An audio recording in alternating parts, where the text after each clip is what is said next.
You might think this is the regular Skyrim intro. Wrong. This is Morrowind.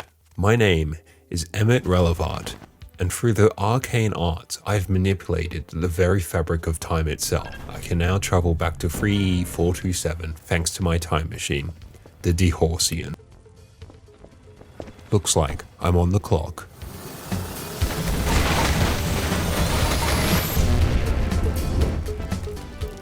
Our journey begins in the old halls of Dragonreach, where the atmosphere is peaceful and thankfully there's no mention of the Civil War.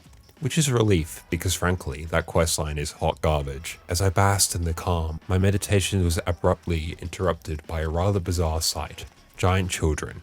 Yes, every single one had grown to my size. I rushed outside to see if any other temporal anomalies were occurring, and was greeted by an even stranger sight. Naked, oiled-up guards. My mind could not process the absurdity of the scene before me, so I did what any rational person would do. I ran. I sprinted through the streets. A small part of me missed those familiar sounds and the zealous ramblings of a preacher. I longed for the normalcy of the present, but alas, my curiosity, the insatiable itch of science, it urged me forward. As I ventured into the wildness of Skyrim, something felt off. Even the horses seemed to sense it. Rehab was supposed to be a fresh start. I made my way to Riverwood, but as I approached, artifacts of the present began to bleed through. Time itself was warping. I looked up and saw beams of light cutting through the sky, casting an eerie glow. Even the standing stones, once stable, were glitching. This was bad, really bad. Determined to find answers, I pressed on towards the capital, hoping the Jarl could help me make sense of it all. The world was unraveling, and I needed someone in charge to stop it before it got any worse.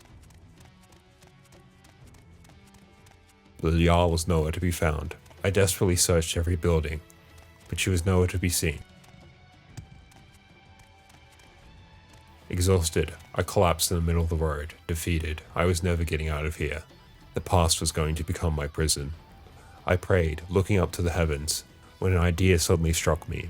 The throat of the world, with its towering elevation, became the most connected place to the timey-wimey wibbly-wobbly energy. As I rushed towards the throat of the world, the fabric of time itself began to tear. The lands twisted in a chaotic dance, one timeline clashing violently with the other. The power of time swirled, overwhelming, pressing in from all sides. I dropped to my knees, praying to the nine divines, begging to be returned to the present. A fool I fought, forever thinking I could control such forces.